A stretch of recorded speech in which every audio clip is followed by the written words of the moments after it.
Beat Shooter, we need you back. It's Garden Warfare 2. The game is now 10 years old.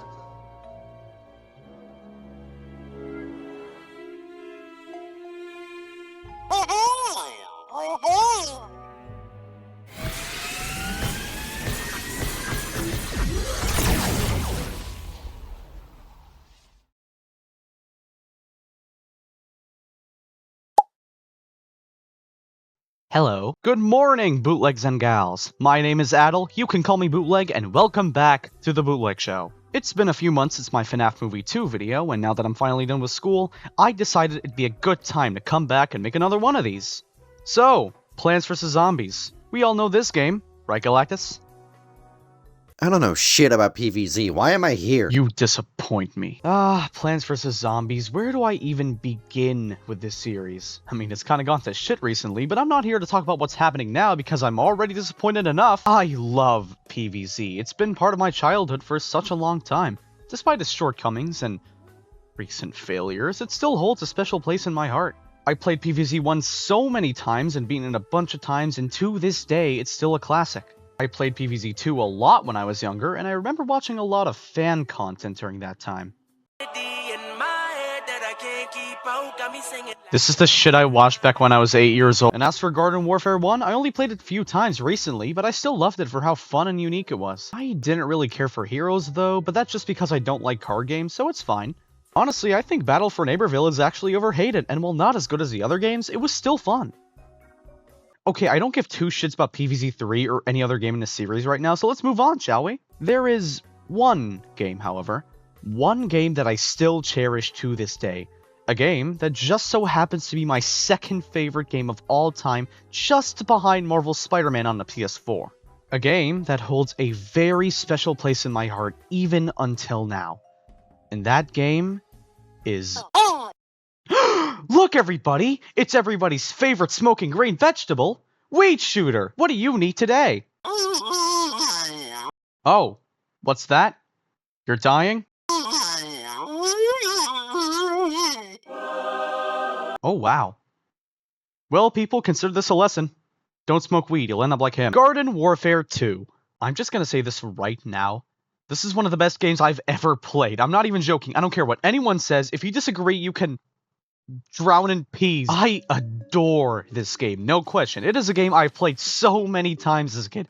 In fact, I have over 400 hours in it, which, for someone like me who has a very tight schedule and is constantly busy, that is pretty impressive. I have so many memories with this game in particular. I played it for so long. I could go on and on about how much I loved this game and the impact it had on me growing up, but I'm not just gonna do that. You see, this game came out all the way back in 2016, making it officially 10 years old. So, with this convenient timing, I decided to replay the entire game, revisiting my childhood in honor of it being a decade old now. So, bootlegs and gals, grab your sun, plant your plants, and defend your lawns, because today, I will be revisiting the best Plants vs. Zombies game, Garden Warfare 2, 10 years later.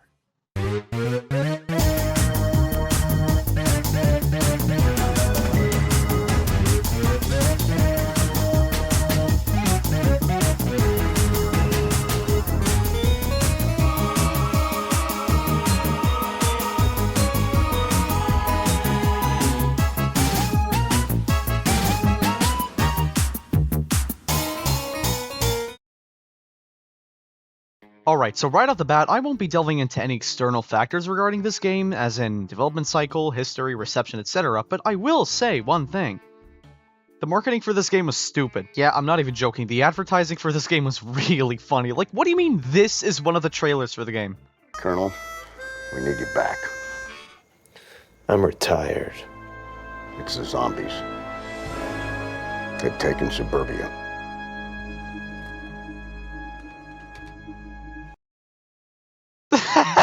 What the fuck does he have facial hair? Before I get into anything gameplay related though, I think I should start simply by talking about a few things first. For starters, let's talk about the presentation. I'm not kidding when I say this. This game looks gorgeous, even after 10 whole years. Now, graphically it isn't anything crazy, but it's still detailed and stylized enough to look wonderful, and the game in general just looks so vibrant and colorful, it makes everything feel so lively. Everywhere in this game looks saturated enough to make it really nice to look at. The same thing applies to the character designs as well. For the plants and the zombies, they have the perfect mix of gritty and edgy, while also still being goofy and cartoony. This is the perfect character design for the series, if you ask me. I mean, yeah, some of them look deliberately creepy. I mean, Imp looks like Chucky if he was gray, and Sunflower looks like a demon. Alright, but low-key, Sunflower bad as hell.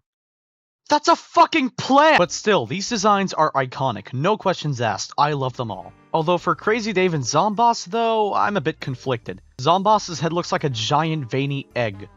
Well, at least it's better than whatever the fuck this was. And as for Crazy Dave, well... yeah, I don't think a single mental asylum could keep this man in check. And as for the locations and maps in this game, to this day, I think they look amazing. Not only do they look stunning visually, but also have so much detail in every corner. It makes these places feel alive, I suppose. My favorite location in the whole game is actually the hub world, the backyard battleground. It's such a nice and also chaotic place to run around in. And as for the maps in general, there's a unique variety of themes to them, which is really cool. My favorite one is anything that has a dinosaur theme, because not only do I love Jurassic Park, but it also reminds me that Chomper was a dinosaur. So, in conclusion, this game has a really fun art style, and I adore it. I don't have anything else to say, this game just looks stunning visually. And I have to mention this, but the soundtrack for this game is such a banger. Yeah, most of them are just carried over from the first Garden Warfare game, but even then, these OSTs are still so energetic and catchy, it's very fitting for this game. Tracks like Loon Bloon, Bug Zap, and even the main theme of the game are great tracks, and I love listening to them while I'm in my house pretending I have a garden. Hey, did you know that I'm insane? Hell, some of these tracks sound like straight up war music, which is also very fitting. But it's also really funny when this war music starts kicking in during the funniest circumstances possible. Oh, it's this music. Ah! Goats! So many goats! Oh my god! Ah! But with all that out of the way, you're probably wondering, what is this game even about? Well, in the simplest of terms, Garden Warfare 2 picks up right where the first Garden Warfare was, and it begins with the zombies successfully taking over the town of Suburbia and turning it into Zomburbia, so in retaliation, the plants fight back. Yeah, that's it.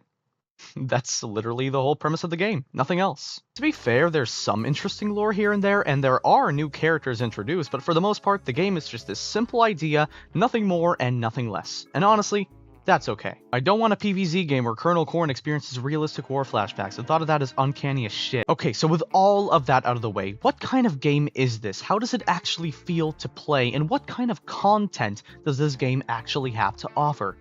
Well, I think it's time we finally delve into that. In the very simplest of terms, Garden Warfare 2 is a third-person hero shooter game. I don't necessarily need to explain what that is, it's just that simple. But that's just on the surface, because for both the plants and the zombies, these classes have their own unique variants. These include fire, ice, electricity, toxicity, a walking pile of shit, and so many unique versions of these characters. I honestly think this is a genius idea because it allows for better replay value and a further incentive to get and play as more characters in the base roster. I mean, sure, they're kinda unbalanced, like some of them are ridiculously broken and others are more sluggish in corpse decomposition, but in the end, this idea makes the game really replayable, and that is very important for a game like this. That's not all though, these characters in general are pretty fun on their own. My favorite has always been Pea Shooter because he's the closest thing I can think of to a vase on top of a lamppost, and I find that really funny to think about. Oh, and I think my favorite variant might be this asshole right here. He's so broken he practically harassed children who played this game online. Listen, I've never played this game before, but Electro Beat's definitely my favorite!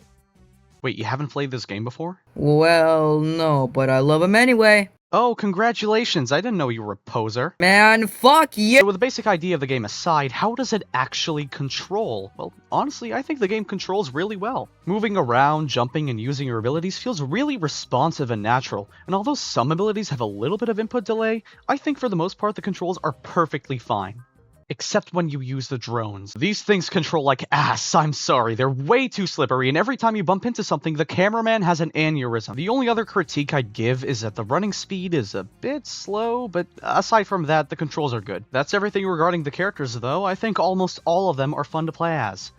even though some of them make me want to shave with a cactus. So before I delve into the modes and stuff, I want to quickly talk about the main hub world of this game real quick, because man, I love the backyard battleground. I already discussed how great it looked, but it's also just really fun to explore. There's lots of side quests and NPCs to interact with, minigames you can play, bosses and enemies to fight, and even more secrets and unlockable rewards you could get.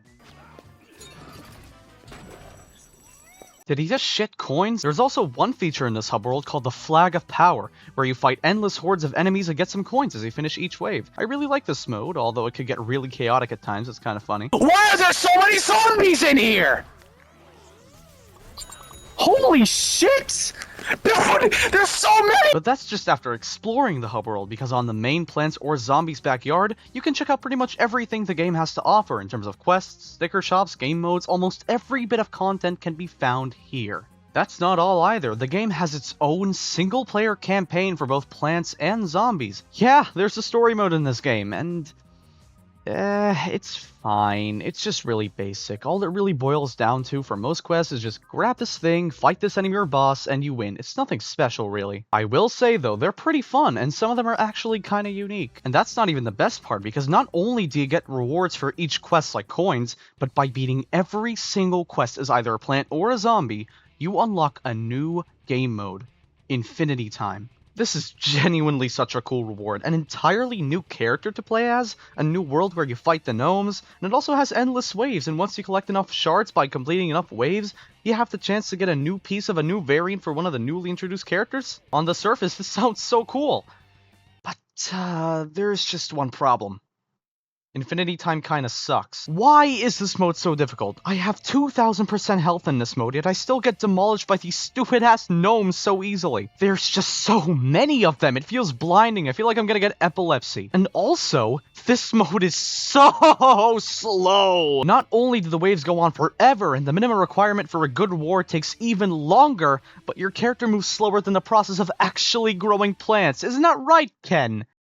What? Thanks for the information! Listen, I think unlocking an entirely new mode is really cool, but too bad the actual thing isn't fun or fair in the slightest, and it takes way too much time to actually get a good reward out of it. It's just not worth it. Hey, wanna unlock all the party variants for the new characters? Win 25 waves consecutively 12 times. I'd rather watch paint dry, melt the paint, and then drink it myself! However, with that aside, the Backyard Battleground is still a fantastic way to play everything the game has to offer. Minigames, challenges, quests, modes, everything you need is here, and that is extremely convenient and way better than just a menu screen. This game doesn't stop there either. There are plenty of modes you can play. You have your Garden Warfare classics like Team Vanquish, Gnome Bomb, Suburbanation, Vanquish Confirmed, and my personal favorite, Turf Takeover, which is your typical capture or defend game mode. In general, these modes are fun. If you just want a quick match, hop into one of these and you'll have a good time. That's not all either. Using the multiplayer portal in the backyard, you can customize the enemies, allies, maps, difficulty, and even cool stuff like speed boosts, infinite ammo, low gravity, and more. So, those are all the modes in the game, right?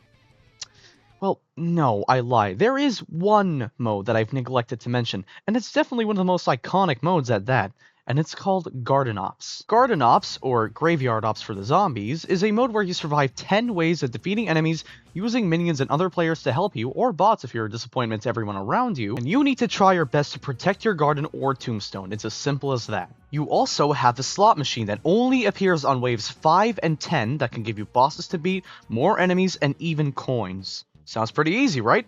I mean, it's similar to classic PVZ where you defend your lawn from enemies, huh? Well, wait until you play this mode on Crazy Mode, and you'll end up becoming a plush toy with stitches and bruises everywhere, just like X over here, isn't that right, buddy?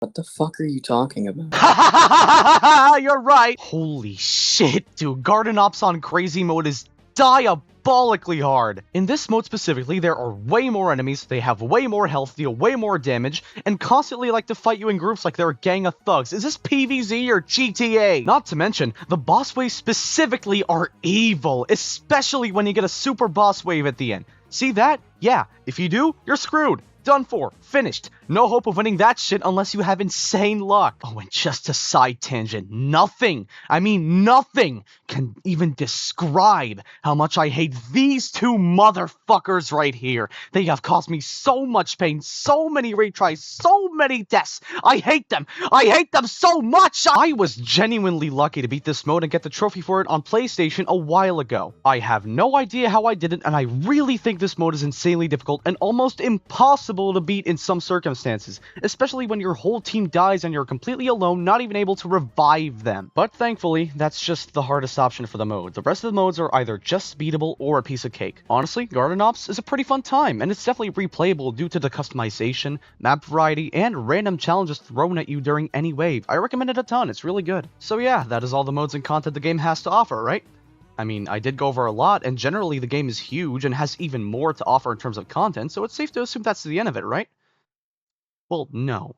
What if I told you this game had a DLC? Yeah, a DLC that introduced a metric shit ton of new content for this game.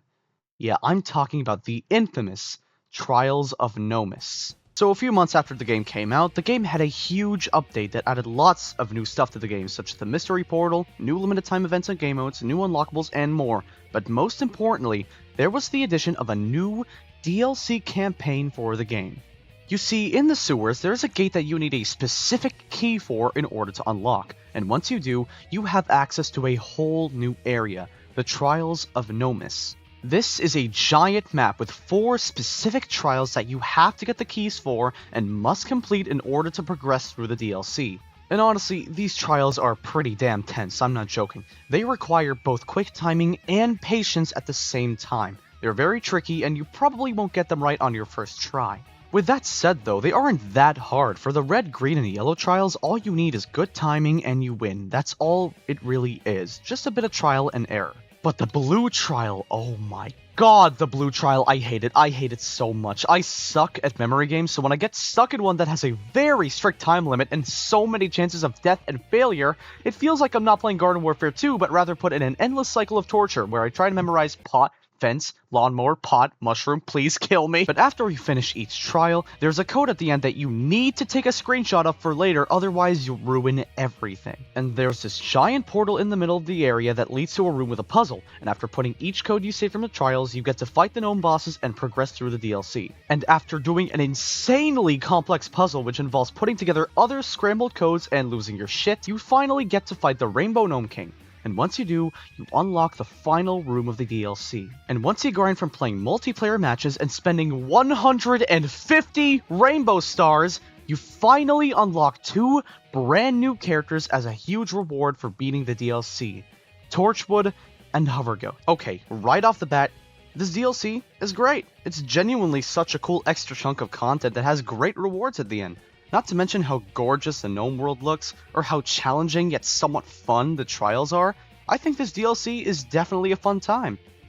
Although, I do have my issues with it. First off, getting the new characters is really grindy. The fact that you have to spend 75 rainbow stars for each one is still baffling to me. Also, I have to point this out, getting to these characters and just getting through the DLC anyway is really tedious. There are so many things you have to do to get to this point, and honestly, it took me way too long to actually finish it completely. You have to wait for the town hall to open, get a random key from a random sequel, go to the sewers to unlock a gate, get the trial keys, finish the trials, enter the codes to beat the bosses, enter the complex code, beat the final boss, grind 150 rainbow stars, and then you can actually unlock the new playable characters. I'm sorry, but as much as I find the DLC fun and interesting, it's just too time-consuming to finish. And what makes it even worse is part of what you have to do to complete it is playing limited time matches that get you the keys and rainbow stars to actually continue.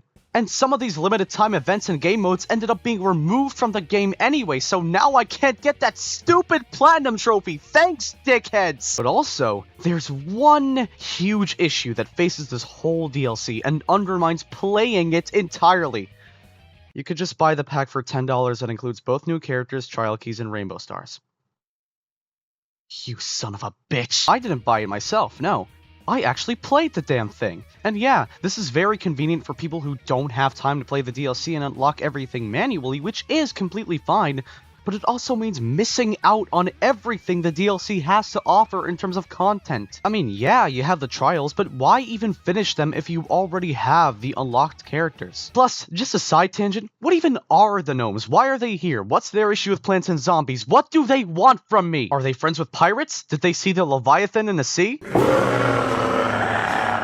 Ah! Run! It's a sea monster! But honestly, with all that said, I still think it's a good DLC with good content and a good reward. So, are the new characters good? Well, Torchwood is actually a really good character. He's a bit slow, sure, but still strong and has really neat abilities. I found him very fun to play as. Hovergoat, though, I just don't get him, honestly. I don't know why, but I found him kinda weak, and he doesn't have many unique abilities, but it's whatever, he's fine. I honestly really like the addition of the new characters, and I really wish we got more. Yeah, variants are cool and all, but imagine if we got even more new playable plants and zombies. Well, I can only cope and delude myself because I know damn well the developers aren't adding shit to this game anymore. Okay, so I've talked about pretty much everything the game has to offer right now, but there are still a few things to talk about before we wrap things up. First thing, fuck Rux! I hate this guy. I hate him. He's such a scammer, I swear to God. He sells the ugliest cosmetics in the game for disgusting prices, and also sells the most useless abilities in the game too. Huh? I despise this guy, dude. Why is he here? He's a gnome. Gnomes hate plants and zombies. He should be charged by the gnomes with treason. Might as well contact the authorities on this guy. Yeah, better call the policeman. Oh yeah, and speaking of cosmetics, guys, I'm not gonna lie, this customization is kinda lacking. There are way better options in games like Garden Warfare 1 and even Battle for Neighborville, and with the exception of a few cool cosmetics, these aren't good. Also, why are there so many reskins? You have one cool cosmetic, but then you have the same one, but silver, gold, diamond, gem, scrumptious. What the fuck? They're genuinely so useless. Why do we need 4 or more different versions of an existing thing that are automatically worse? I will admit though, some of these cosmetics are actually pretty cool, specifically the legendary ones, which have unique animations and sounds when you get a kill, so it's pretty cool. Speaking of, you may be asking, bootleg. With the game having lots of cosmetics, abilities, and characters to unlock, how do you actually get them? Well, the main method of doing so is right in the backyard. This is the Sticker Shop, a mini store that has packs where you can spend your coins and get randomized rewards, and if there's one apparent thing about them, it's gambling. No, I'm not over-exaggerating this to make it sound funny, it's literally just gambling. What, you spend all of your money on a random pack and then have a completely random chance of getting what you actually want. When you get what you want, you celebrate, and when you don't get what you want, you rethink your life choices and want to drink alcohol until you die. Why is it like this? Why do I have to spend all of my coins on random items I don't want? I don't like this at all. It feels like a scam, especially when you grind so many coins and end up not getting a single thing worth the time and effort you put into getting those coins in the first place. It's maddening. The people who made this game definitely want an excuse for you to give them your money. Oh well, at least the stuff you get is alright. What? Some characters and cosmetics are exclusive to specific expensive packs and you only have a slight chance of getting them? I sure love gambling! Okay, there's one more thing I want to mention. And that's, this game has a lot of bugs. I get this is an old game, but to this day there are a bunch of issues that appear here and there. Now, I could argue that this makes the game worse, but honestly, I think the bugs are fine. If anything, they make the game a bit funnier and even more random than it already is. It gives the game a bit of charm, if you ask me. These bugs feel more like cheat codes or cool secrets in most cases. And I know that sounds odd, but what I'm trying to say is the glitches don't necessarily make the game fundamentally worse. Hey, so did you ever know that you could change the sky? I can't breathe. Okay, what else is there? Oh, I think I'm done here. I talked about pretty much everything the game has now, so let's wrap things up. Man, it just feels so good to come back to this game after all this time. Like I said earlier, this is genuinely one of my favorite games ever, and while I did point out some issues I've had with it, those criticisms were out of pure love and admiration for this game. I missed playing this game when I was younger, when things were, well, better for the franchise. This game means so much to me, and not just me either. This game is actually considered to be the best game in the PVZ series by so many fans. I'm not very active in the fandom, but I know for a fact that people love this game and still play it to this day. There are so many talented artists, mods, content creators, and fans for this game, and I'm so glad to see that the game, while not as relevant as it used to be, is still going strong. You know, while I don't necessarily care about the newer PVZ stuff like Replanted or PVZ 3 and just like to enjoy the older games for what they are, I do admit I am really disappointed with how the series has been treated recently. It had an all-time peak. It had talent and passion behind it, but then it just dropped, all due to greed, laziness, and other lame factors from PopCap and EA. This franchise was ruined, and that's really sad to me because I love this franchise regardless, and I wanted to see so much more out of it. But hey, that doesn't mean I'll ever forget about the times that this series made me and so many others happy, and Garden Warfare 2 is still solid proof of that. I'm honestly really glad I made this video, considering my other videos about this game were I'm sure you are. terrible. I think this is a really good chance for me to discuss this game properly and finally show it all the love it truly deserves. Yeah, this game has its issues, but it's also just amazing as it is. The gameplay is fun and replayable, the visuals are stunning, the characters are unique, the soundtrack is catchy, and it's just really funny and charming. It's just oozing with personality and genuine passion. 10 years. Man, 10 whole years since this game came out is still wild to me. This game brought so much joy to so many people for that long, and I know that sounds corny as usual, but it's still the truth. This game holds an extremely special place in my heart, and even in the future, I will always cherish it and the memories I made while playing. So, thank you Garden Warfare 2 for being one of the best games I've ever played, and here's to another 10 years of fun and memories. And that was Plants vs. Zombies Garden Warfare 2 Revisited. Thank you all so much for watching this video. I sincerely hope this was fun and entertaining, and I really hope EA and PopCap don't track me down and break into my house. Oh, and once again, I'd like to give massive shoutouts to my friends who cameoed briefly in this video. They're all awesome and cool, so go support them online while you can. Alright, that's enough out of me today. Make sure to like this video and subscribe if you want more content like this. My name is Adel, you can call me Bootleg, and I'll see you next time on The Bootleg Show.